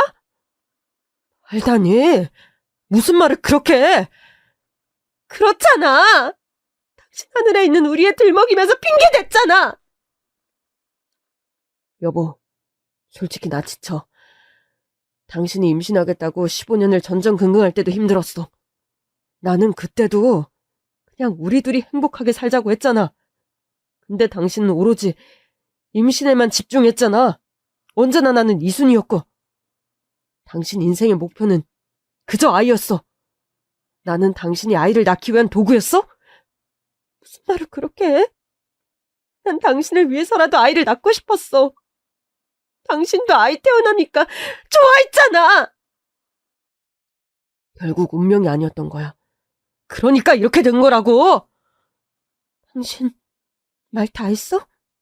뭐? 운명이 아니야?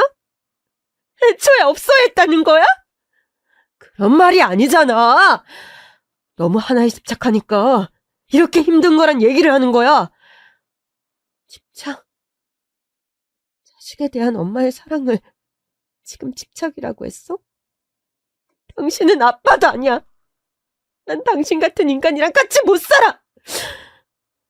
저는 결국 남편에게 이혼을 요구했고 남편은 수십 번도 더 잘못했다고 싹싹 빌었어요. 그러나 제 마음은 이미 차갑게 식은 뒤였습니다. 아이가 우리의 운명이 아니었다는 둥 아이를 향한 나의 사랑을 집착이라고 표현한 걸 용서할 수가 없었어요. 결국 남편과 이혼을 하고 저는 새빵살이를 시작했습니다. 남편이 살던 아파트를 주겠다고 했지만 받지 않았어요. 당신 같은 남자가 주는 위자료 안 받는다고 성질만 부렸습니다. 남편은 이혼 직전까지도 저를 설득했었어요. 마음 바뀌면 언제든 다시 연락해. 내 마음이 바뀔 것 같아? 지금은 당신도 나도 힘들어서 그래. 힘든 마음이 좀 가라앉으면. 가라앉아? 내 마음이 가라앉을 것 같아? 평생 고통스럽다고 해도 우리 애 기억하면서 살 거야. 당신은 잊고 살면 되겠네. 애초에 태어나지 않았던 애처럼. 여보. 이제 여보라고 하지 마. 우리의 납골 땅에도 절대 오지 마. 찾아오면 당신 모르게 옮겨버릴 거니까. 이혼 후 1년은 먹고 살기 위해 움직였어요. 차라리 몸을 움직이니 머리는 좀 비워지는 것 같더라고요. 그러나 혼자 있는 밤이면 아이 생각에 몸서리치게 괴로웠어요. 어떤 날은 남편에게 문자가 도착해 있기도 했어요. 잘 지내고 있어? 곧 우리의 일주기잖아. 저는 또다시 남편에게 전화를 걸어 화를 냈습니다. 어디 감히 우리 애를 입에 담느냐고. 절대 오지 말라고 엄포를 놓고 남편의 번호를 차단해버렸어요. 남편이 주겠다는 위자료도 거부하고 스스로 힘든 길을 택해놓고도 남편의 연락만 받으면 발작하듯 난동을 피웠습니다. 그렇게 아들의 일주기가 다가왔어요. 납골당 근처에 도착하고도 선뜻 들어가지 못하겠더라고요. 비로소 아들의 부재를 받아들여야 할 때가 온 것만 같아서 선뜻 들어가지 못하고 있는데 웬 아이 하나가 혼자 납골당으로 들어가는 겁니다. 저도 모르게 그 아이를 따라 뭐에 홀린 듯 납골당으로 들어갔어요. 안으로 들어갔더니 아이가 보이지 않더라고요. 어쨌든 그 아이 덕분에 안으로 들어왔으니 아들을 보러 가기로 용기를 냈죠. 그런데 내 아들의 자리 앞에서 그 아이가 서 있더라고요. 가까이 갈수록 아이의 울음소리가 들렸어요. 정말 이상했습니다. 사고로 아들이 죽은 지 1년 되는 날 아들 납골당에 가보니 혼자 울고 있는 한 아이가 서 있었어요. 아이가 어떻게 혼자 여기 있나 의아하더라고요. 너 혼자 이곳에 온 거니? 네. 제가 물으니 아이가 고개를 돌려 날 보며 대답한 순간 제 인생의 제2막이 시작됐습니다. 저는 아이에게 다시 물었어요. 정말 너 혼자 왔다고? 어떻게? 아이는 제 아들이랑 나이가 비슷해 보였거든요. 버스 타고 왔어요. 근데 왜 우리 아들 앞에서 울고 있어? 친구가 우리 엄마 아빠처럼 된 게 슬퍼서요. 친구? 아줌마 아들이에요? 혹시 우리 아들을 알아? 아니요. 오늘 사진으로 처음 봤어요. 아무래도 부모가 없는 아이 같더라고요. 너희 부모님은 어디 계신데? 하늘나라에 갔어요. 그래서 엄마 아빠 보러 온 거야? 네. 여기 있는 거는 아는데 정확히 어디 있는지는 모르겠어요.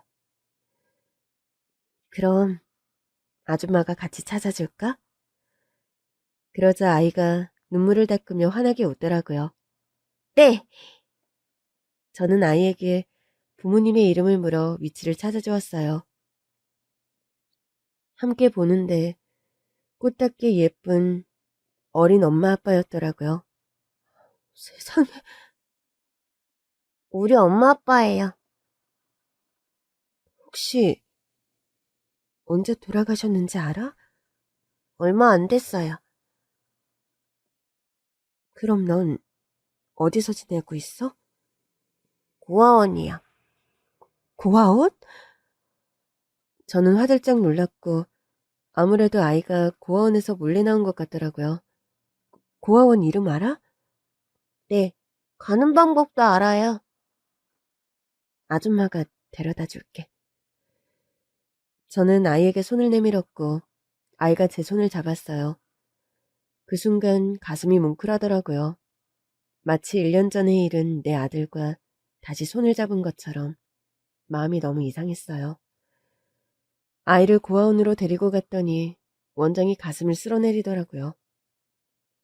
아휴, 애가 갑자기 사라져서 얼마나 놀랐는지 몰라요. 혼자 엄마 아빠 납골당해 왔더라고요. 아유, 세상에. 애가 거길 기억하나 보네요. 엄마 아빠 돌아가신 지 얼마 안 됐다고 하던데요? 맞아요. 그래서 애가 기억하는 것 같아요. 엄마 아빠 보고 싶다고. 그래서 제가 데리고 가겠다고 약속했는데 일이 바빠서 계속 데리고 가지 못했거든요. 바쁘시겠죠? 여기 있는 아이들 다 신경 쓰시려면. 네, 늘 일순위 부족하죠. 혹시 저도 와서 좀 도와도 될까요? 어머, 아유, 그래 주시면 저희는 너무 좋죠. 일 안 하는 날마다 와서 도울게요. 제가 1년 전에 어린 아들을 먼저 보냈거든요. 아유, 세상에. 힘든 시간을 보내셨군요. 네. 그런데 납골당에서 저 애를 보는데 제 아들이 생각나더라고요. 그런 인연이 있더라고요. 좀 위로가 되셨으면 좋겠어요. 신기하게도 위로가 되네요. 하필 우리 아들 보낸 일주기에 만난 아이라니. 자주 와서 보고 싶어요. 들으세요. 입양되기 전까지는 우리 고아원에 있을 거예요. 그렇게 인사를 마치고 나오는데 그 아이가 멀리서 저를 보고 있더라고요. 저는 아이를 향해 손을 흔들었어요. 아이도 저를 보면서 손을 흔들더라고요. 그 애를 두고 돌아서 나오는데 갑자기 눈물이 왈칵 나는 겁니다. 마치 내 애를 두고 나오는 것처럼 가슴이 찢어질 듯 아프더라고요. 집으로 돌아오는 내내 그의 생각이 나던 차 남편에게서 전화가 오더라고요. 다녀왔어? 응. 오늘은 어쩐 일로 나를 안 세우네? 마음이 좀 차분해졌어. 그래? 다행이다. 여보, 응? 당신은 나 때문에 못 온 거야? 새벽에 일찍 갔다 왔어. 당신이 나랑 마주치면 또 화낼 것 같아서. 우리 아들한테 엄마 아빠가 싸우는 모습 보여줄 순 없잖아. 당신이 나보다 성숙하네. 그냥 당신은 우리한테 사랑이라도 마음껏 줬지. 나는 일하느라 바빠서 해준 것도 없잖아. 적어도 엄마 말 안 들어서 혼나는 모습은 안 보여주고 싶어서. 그 순간 저도 모르게 웃음이 나는 겁니다. 여보. 응. 미안해. 웃음이 난 순간 저도 모르게 사과가 나오더라고요. 여보, 무슨 일 있어? 그런데 제가 사과를 하니까 남편이 오히려 걱정하더라고요. 아니야. 정말 미안해서 그래. 내가 정신이 나갔던 것 같아. 그럴만 했지. 내가 당신을 더 이해하고 감쌌어야 했는데. 나도 힘들었나 봐. 그게 잘 안 되더라고. 당신도 혼자 견디는 기분이었겠지. 당신은 일까지 해야 했으니 얼마나 더 힘들었겠어. 이혼하고 일해보니까 피곤하니까 밤에 잠이 오더라고. 당신 기억나? 내가 당신이 잔다고 두들겨 깨웠던 거. 맞아. 그랬지. 우리 애가 없는데 잠이 오냐고. 당장 일어나라고. 내가 너무 미안했어. 그 순간 수화기 너머에서 흐느끼는 소리가 들리더라고요. 한참을 울던 남편이 말했어요. 우리가 어쩌다 이렇게 됐을까? 다 나 때문인 것 같아. 아니야. 나도 섭섭하고 힘든 마음에 못된 소리 했어. 근데 그런 뜻 아니었어. 그냥 없었던 아이를 만났던 거니까. 그것으로도 감사하자. 잘 기억하면서 살아가자. 그런 얘기를 하려고 했던 건데. 알아. 당신이 나쁜 의도로 말했을 리가 없잖아. 당신이 우리 아들을 얼마나 사랑했는지 내가 더 잘 아는데. 여보, 있잖아. 응. 사실 우리 이혼 서류 접수 안 했어. 어? 당신이 좀 나아지면 마음 풀리지 않을까 싶어서 갖고 있었는데 당신 생각이 아직도 그대로면 접수할게. 근데 아니면 그냥 다시 같이 살면 안 될까? 아이 안 생겼을 때도 늘 말했잖아. 나는 우리 둘이 행복하게 살아도 된다고. 여보, 그래도 내가 당신한테 한 게 있는데 어떻게 그래? 나도 잘못했어. 당신이 날 용서한다면 한 번만 더 기회를 줘. 아들의 일주기, 기적 같은 일들이 연이어 일어났어요. 의문의 아이로 인해 꽁꽁 얼었던 마음이 녹은 것도 모자라 남편과의 재회도 이루어졌으니까요. 다시 함께 살던 집으로 돌아가니 눈물이 났어요. 아들을 키우던 공간이라 더 그랬던 것 같아요. 그러자 남편이 이사를 제안하더라고요. 우리 이사 가자. 이왕이면 새 집에서 새 출발하자. 물론 아들 물건은 다 가지고 가자. 그러면서도 남편이 눈치를 보더라고요. 아니다. 그냥 여기서 살자. 우리 아들 잘 기억하면서. 이사 가자. 그러나 저도 남편과 같은 생각이었어요. 우리 아들을 그리워하고 기억하며 살 거지만 계속 슬퍼하며 살 수는 없다는 생각이 들더라고요. 정말? 난 이사 가자는 말이 당신 마음을 상하게 했을까봐 걱정했는데. 아니야. 나 이제 알 것 같아. 당신이 다 날 위해서 그런다는 거. 이사 가자. 그렇게 새 집으로 이사를 갔더니 확실히 기분이 환기는 좀 되더라고요. 물론 때때로 슬펐어요. 이 집에 우리 아들이 함께라면 얼마나 좋았을까 싶기도 하고요. 그러다 고아원이 생각나더라고요. 봉사 가기로 한 날이 다가오고 있었거든요. 그 주 주말 저는 남편과 함께 고아원으로 봉사활동을 갔어요. 도착하자마자 저도 모르게 그 애를 찾게 되더라고요. 저기 있다. 저 아이야? 응. 당신 이사하면서 일 그만뒀으니까 더 자주 와. 맞다. 그래도 되겠네. 아니야. 나 일 계속 할래. 일하는 게 생각도 좀 덜 나고 좋아. 다시 취업해야지. 뭐든 당신이 하고 싶은 대로 해. 우리 회사에도 당신이 할 만한 일자리가 하나 나긴 했는데. 그래? 요즘 경력 단절했던 여성들 대상으로 파트타임 일자리를 만들고 있거든. 지원해봐야겠다. 그런데 그때 그 아이가 저를 향해 달려오더라고요. 아줌마! 아유, 예뻐라. 잘 지냈어? 네, 아줌마 올 날만 기다리고 있었어요. 그랬어? 더 빨리 못 와서 미안해. 아니에요. 약속한 날 왔잖아요. 보고 싶었어요. 그러나 아이가 저를 보며 보고 싶었다고 말하는 순간 갑자기 모든 생각이 바뀌더라고요. 돌아오는 길 남편에게 말했어요. 여보, 진짜 미안한데 나 일 안 해도 돼? 어? 일하는 게 생각도 없어지고 좋다며. 그렇긴 한데 좀 자주 와야겠다 싶어서. 그래, 당신이 원하는 대로 해. 나는 뭐든 다 좋아. 그렇게 고아원에 매일 오다시피 했어요. 그 아이가 저를 기다린다고 생각하니 매일 안 갈 수가 없더라고요. 그렇게 고아원 문턱이 닳게 드나들던 어느 날 원장님이 저를 좀 보자고 하셨어요. 혹시 입양 계획 있으세요? 네? 아드님도 돌아가셨다고 하고 매일 저 아이 보러 오시는 것 같아서요. 너무 티가 나죠?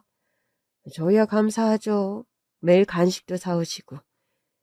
근데 혹시 입양 계획이 없으신 거면 날짜를 정해놓고 오시는 게 좋을 것 같아서요. 왜요?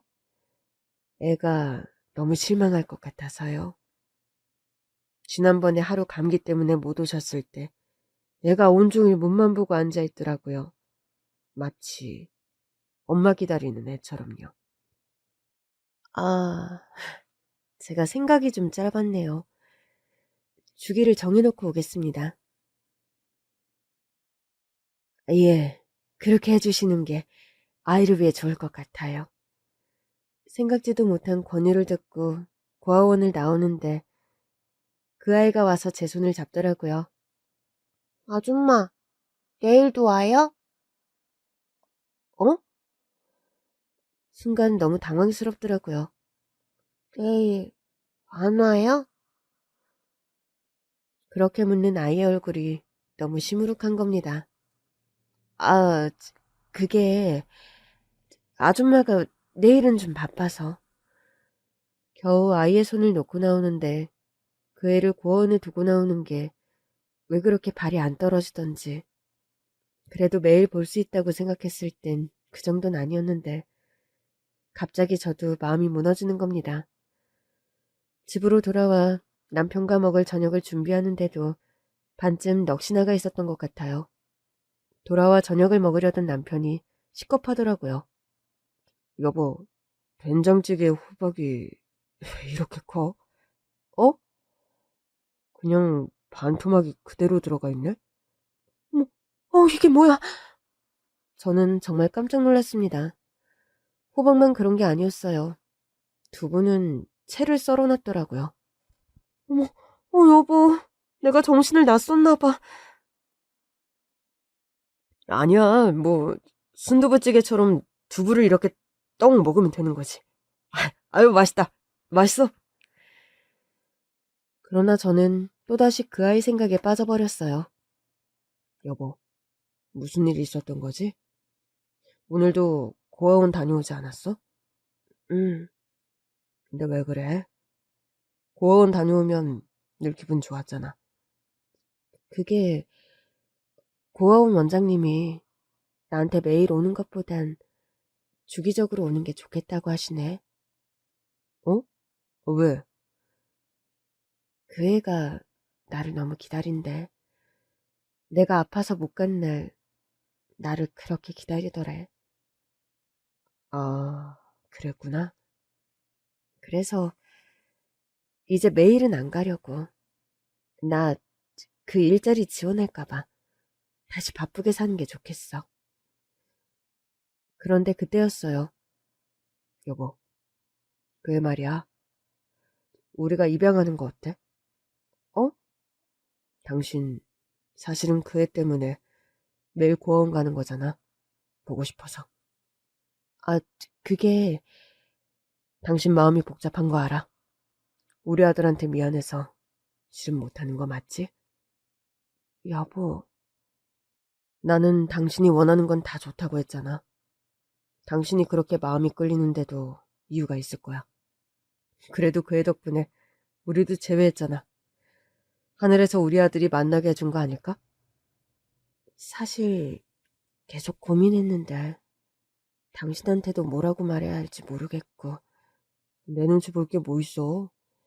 나는 그 애가 우리를 다시 만나게 해준 것만으로도 고마워. 그리고 사실은 나도 한 번씩 보고 올 때마다 눈에 아른거리더라고.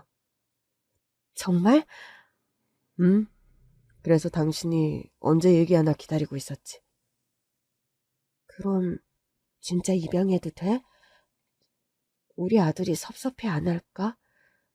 안 그럴 거야. 엄마 아빠가 이렇게 다시 만난 것도 기뻐하고 있을 거고 형제가 생겨서 더 좋을 거야. 그렇게 우리 부부는 입양을 결심했어요. 고아원에 가서 상담을 하는데 원장님도 진심으로 기뻐하시더라고요. 사실 제가 일부러 좀 압력을 넣었습니다. 입양을 원하시는 것 같은데 영 용기를 못 내시는 것 같아서요. 정말 그래서 그렇게 말씀하셨던 거예요? 아이가 짠한 것도 진심이었어요. 애가 저한테 묻더라고요. 왜 자기는 아줌마랑 같이 못 가냐고. 그랬어요? 네. 애가 이미 엄마처럼 생각하는 것 같아서 짠했어요. 제가 잘못했네요. 먼저 보낸 아들한테 미안해서 선뜻 결정할 수가 없었어요. 그러셨구나. 제가 괜히 보챈 건 아닌가 죄송하네요. 아니에요. 그렇게 말씀 안 해주셨으면 제 마음도 제대로 못 돌아봤을 거예요. 남편도 이제 그만 용기를 내라고 격려해 주더라고요. 잘 생각하셨어요. 이 정도로 마음이 끌리면 인연인 거예요. 그런 거겠죠? 그럼요. 절실한 마음만큼 많이 사랑해 주세요. 어린아이의 부모를 잃은 아이니까 안쓰럽게 여겨주세요. 그럼요. 그래야죠. 입양 절차를 밟는데 하루하루가 너무 긴장되더라고요. 제가 또 밥도 못 먹고 있으니까 남편이 손수 밥을 입에 넣어주기까지 했어요. 그리고 드디어 입양 허가가 나온 날 저는 하늘을 보며 눈물을 흘렸습니다. 우리 아들 고맙다. 아이를 위해 방도 꾸미고 데려올 준비를 하는 내내 설레기도 하고 심란하기도 했어요. 제 표정을 본 남편이 바로 알아차리더라고요. 기분이 묘하지? 내일이면 이 방에 그 애가 사는 거네. 원래는 우리 아들 물건으로 채우려고 했던 방이었지? 근데 어쩐지 일단은 안 하고 있었어. 아마도 그 애를 본 다음이라 그랬나 봐. 실은 마음에 그 애를 데리고 오고 싶은 마음이 있었던 것 같아. 나도 당신이 바로 방을 안 꾸미길래 희한하다 했어. 당신이 많이 변한 것 같아서 신기하기도 하고. 1년 전을 생각하면 평생 고통 속에서 살 것 같았는데. 그래도 시간이 약인 건가? 그런가 봐. 우리 아들을 사랑하고 그리워하는 마음은 똑같은데 현실이 좀 보여. 그 애도 너무 짠하고. 그러니까 먼저 간 우리 아들도 짠하고 그 애도 짠하고. 같은 마음으로 키우면 되는 걸까? 그렇지 않을까? 그 애가 와서 잘 적응해야 할 텐데. 맞다. 그 생각을 먼저 해야겠다. 우리 아들 그리워하는 건 평생 할 테니까. 그럼 좋은 부모가 돼줘야지. 사실 데리고 오면서도 걱정은 많았어요. 막상 데리고 왔는데 전과 마음이 다르면 어쩌나 싶기도 했고요. 그런데 기우였어요. 그의 손을 잡고 집으로 들어오는데 오랜만에 정말 행복하더라고요. 어때? 이제 여기가 우리 집이야. 진짜 좋아요. 저 진짜 아줌마랑 같이 살아요? 응? 아줌마 아저씨가 이제 네 엄마 아빠 해주려고. 괜찮아? 그럼 나는 엄마 아빠가 4명이네요. 그렇지. 널 낳아주신 분들, 그리고 아줌마랑 아저씨. 그럼 엄마라고 불러요? 네가 할 수 있을 때. 그렇지, 여보? 그럼 아저씨도 아빠로서 최선을 다할게. 그렇게 우리는 아들의 기일에 만난 아이를 입양했습니다. 방을 보여주니 너무 좋아하더라고요. 전에 살던 방이랑 비슷해요. 정말? 네, 우리 집에도 4방이 있었어요. 2번째 방이네? 네, 진짜 감사합니다. 아이가 아직 어린데도 부모를 잃은 큰일을 겪어서 그런지 생각보다 조숙하더라고요. 고아원에서 볼 때만 해도 그저 애 같았는데 막상 데리고 오니 너무 어른 같은 겁니다. 어머, 벌써 일어났어? 네, 오늘부터 유치원 가는 거 맞죠? 맞아. 근데 어떻게 일어났어? 고아원에서 늘 이 시간에 일어났어요. 아, 저 씻을게요. 혼자 씻을 수 있어? 그럼요. 저는 혼자서도 다 할 수 있어요. 아이가 씩씩하게 씻고 차려준 밥도 다 먹는데 이상하게 마음이 짠한 겁니다. 아이를 데리고 온 지 일주일이 지났을 때 저는 남편에게 고민을 털어놨어요. 여보, 얘가 혼자서 다 잘해. 그렇더라. 밤에도 혼자 깨끗하게 씻고 자고. 난 그게 왜 그렇게 마음이 아픈지 모르겠어. 언젠가는 혼자 해야 하는 건 맞잖아. 그걸 좀 빠르게 배운 거지. 근데 나는 애는 애답게 자랐으면 좋겠거든. 늦잠도 좀 자고 밥 먹기 싫다고 투정도 좀 부리고. 근데 애가 반찬 투정을 하나도 안 해. 진짜 다 맛있을 거야. 급식 먹다가 집에서 밥 먹는 거니까. 그러나 남편과 얘기를 해도 속이 시원하지를 않더라고요. 그래서 하루는 아이를 유치원에 보내놓고 고아원에 들렀어요. 원장님께 면담 요청을 했거든요. 제 얘기를 듣던 원장님이 그러셨어요. 시간을 좀 주세요. 네? 아직은 불안할 거예요. 불안하다고요? 왜요? 사실 자기가 언제 버려질지 모르니까요. 고아원에 있으면서 입양됐다가 파양된 아이들도 봤거든요. 지금은 말도 잘 듣고 고아원에서 하던 생활 습관이 남아서 어른스럽게 굴겠지만 시간이 지나면 달라지지 않을까요? 그러니까 그 애도 우리를 믿을 시간이 필요하다는 거네요. 그렇죠. 자기를 버리지 않은 사람들이 맞는지 아직은 확신하지 못해서 예쁨 받으려고 그러는 거예요. 그 얘기를 듣는데 왈칵 눈물이 나더라고요. 제가 더 잘해줘야겠어요. 이미 잘해주고 계실 거 알아요. 그냥 자연스럽게 해주세요. 점점 아이답게 변할 거예요. 그렇게 1년이 지났을 때 저는 1년 전에 제 고민이 불필요했다는 걸 깨달았습니다. 아들, 제발 좀 일어나자.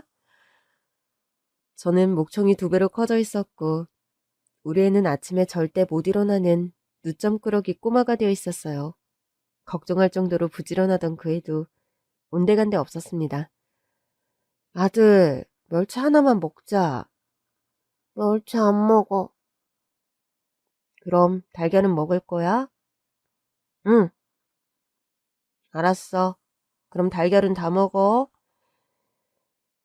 그냥 사랑을 줬더니 제 나이다운 투정도 고집도 다 부리더라고요.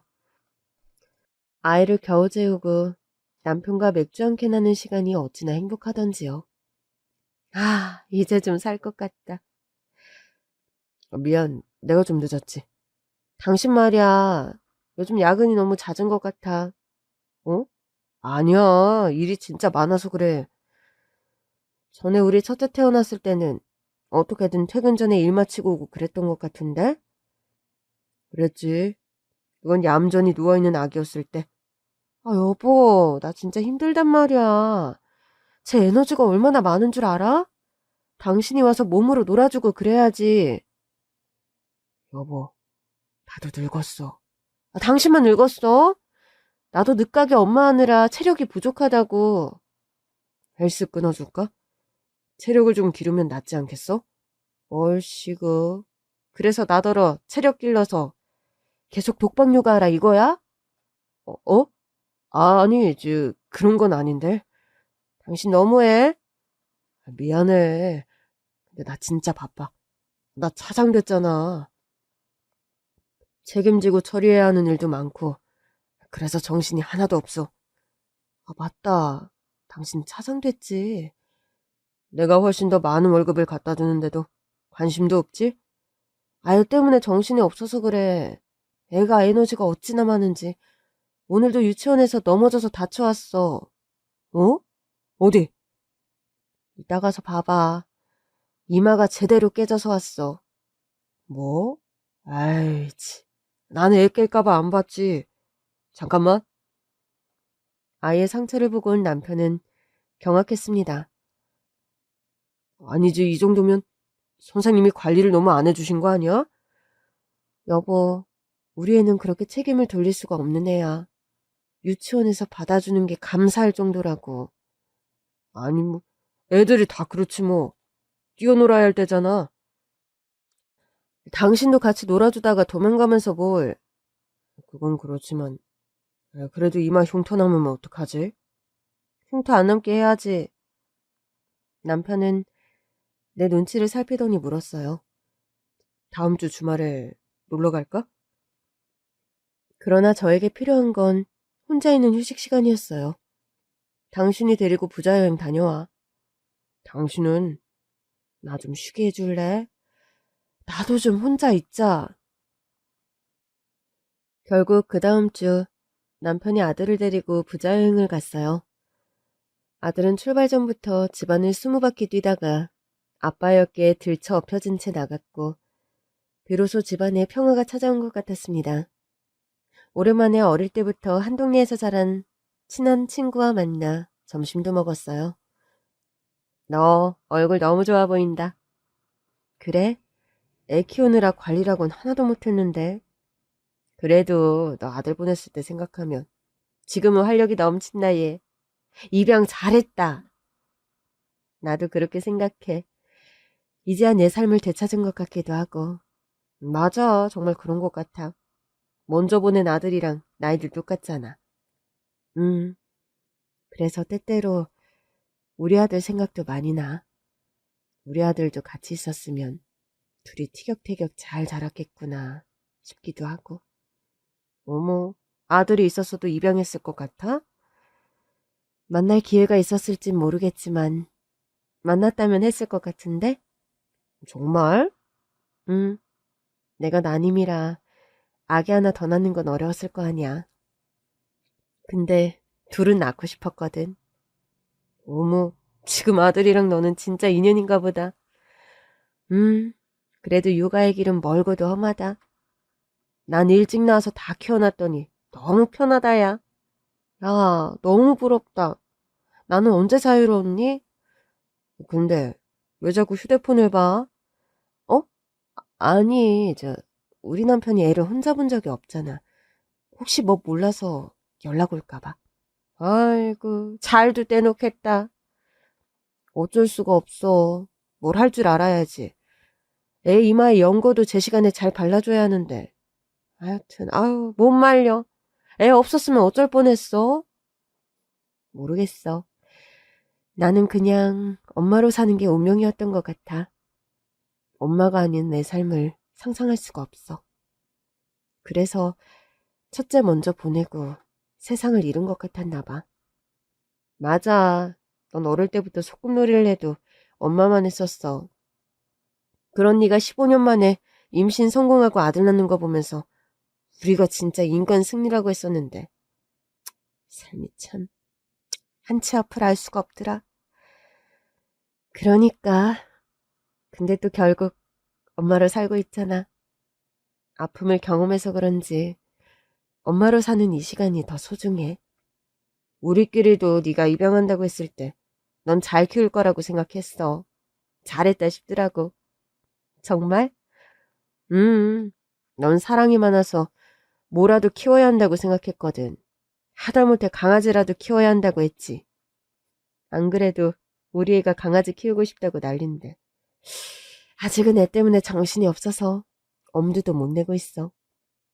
나도 요즘 강아지 키우는데 그거 애 하나 더 키우는 거다. 그래? 아우 사람이랑 다를 게 없어. 때 되면 밥 주고 놀아주고 일이 2배로 늘걸? 그런데 순간 솔깃하더라고요. 어머, 얘 표정 좀 봐. 너 애 둘 키우고 싶다더니 혹했지? 어? 아니, 애가 혼자라서 좀 외로운가 싶긴 했거든. 초등학교 가면 생각해보자고 했는데, 어차피 곧 초등학교 가니까. 어머, 하여튼 뭐 키우는 데는 재능이 있어. 난 분명히 말했다. 일이 2배가 된다고? 그렇게 친구와 맛있는 점심을 먹고 집으로 돌아와 오랜만에 집도 치우지 않고 그냥 잠들었던 것 같아요. 눈을 떴더니 저녁이 됐더라고요. 불도 안 켜진 거실에서 혼자 눈을 떴는데 갑자기 마음이 너무 허전한 겁니다. 휴대폰을 보니 전화가 한 통도 안 와 있는 거예요. 그래도 어떻게 전화를 한 통도 안 해? 아무래도 이상하다 싶어서 전화를 걸었더니 남편 목소리가 아주 들떠있더라고요. 여보, 왜? 왜냐니? 애 잘 보고 있는 거 맞아? 우리 완전 신나게 놀고 있는데? 잠깐 봐봐. 남편이 영상전화를 걸더니 아들과 둘이 있는 모습을 보여주더라고요. 바비큐를 구워 먹고 있더라고요. 아니, 지금 시간이 몇 시인데 이제야 저녁을 먹이는 거야? 간식 계속 먹였어. 애가 더 놀고 싶다고 해서. 치, 괜히 걱정했네. 아주 신나 보이네. 애가 나오니까 에너지가 다 발산돼서 좋은가 봐. 그렇지? 엄마, 나 너무 재밌어. 그런데 순간 눈물이 핑 돌더라고요. 엄마 없는데도 재밌어? 아니, 엄마는 보고 싶지. 진짜? 엄마 보고 싶어? 응, 많이 많이. 저는 결국 눈물 콧물 다 쏟으며 남편에게 졸랐어요. 추운데 괜히 애 텐트에서 재우지 말고 그냥 집에 와. 어? 밥 먹고 나면 모닥불도 피우기로 했는데? 모닥불하고 오면 되잖아. 그러면 잘 시간인데. 그냥 자고 내일 아침에 갈게. 사실 내일 아침에도 이 근처 수목원 가기로 했는데? 그래? 잠깐, 당신 울어? 아니, 우리 아기가 엄마 보고 싶다잖아. 여보, 아기가 아니고 어린이지. 당신이 뭘 알아? 엄마한테 자식은 평생 아기야. 결국 버럭 화까지 냈더니 결국 남편이 새벽에 집에 왔더라고요. 저는 냉큼 아들부터 받아 안았어요. 여보, 나 2시간 운전해서 왔다. 나는 안 보여? 쉿. 애 시킨 거 맞지?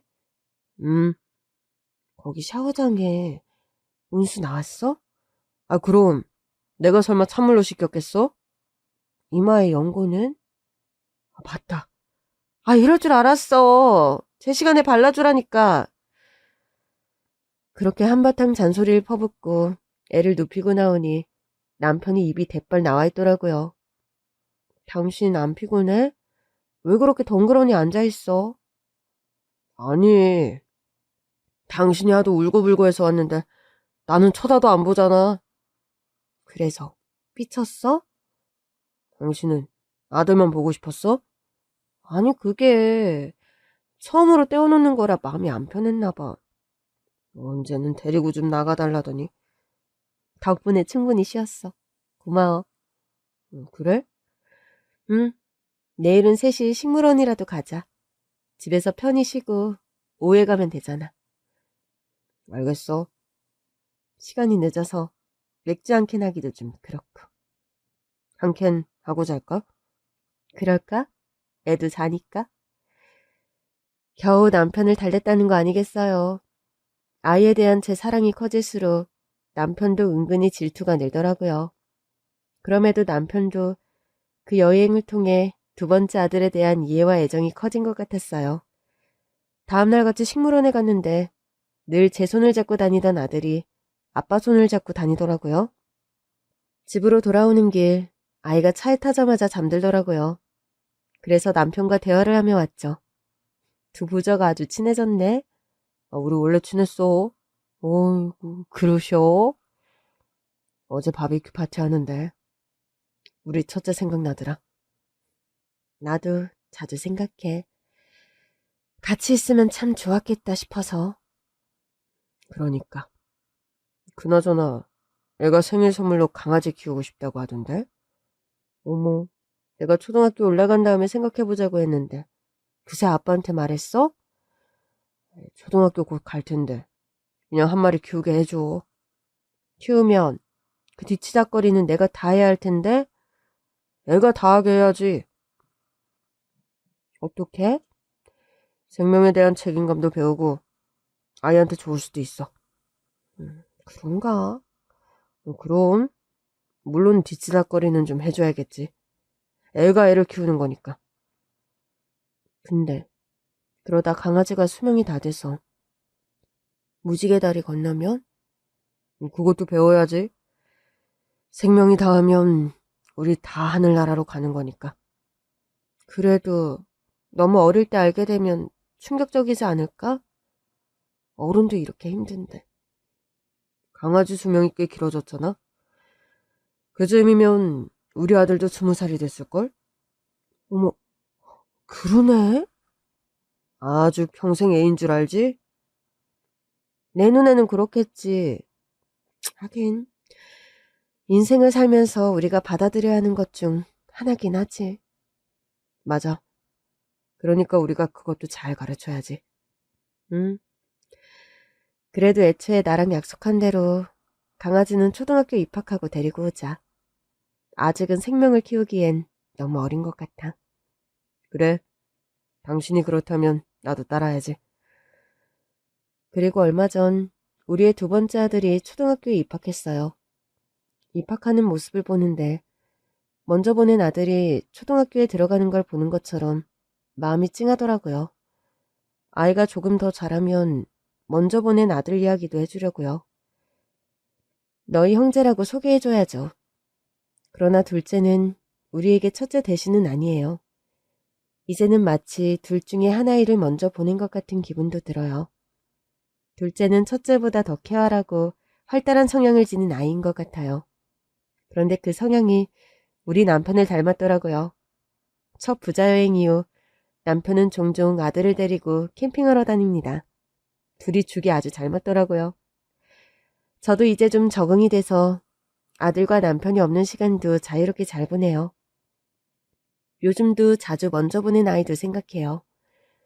그 애를 그리워하고 사랑하는 마음으로 곁에 있는 아들을 아끼고 사랑하는 마음을 배우는 것 같아요. 여전히 엄마로서는 초보 같은 심정이지만 아이가 자라는 걸 보는 요즘이 인생에서 가장 행복한 것 같아요. 그렇게 우리 부부는 두 번째 아들을 향해 갈수록 커지는 애정을 느끼며 살고 있습니다. 언젠가는 아들이 커서 엄마 아빠랑 같이 맥주 한 캔 하는 날을 꿈꾸면서요.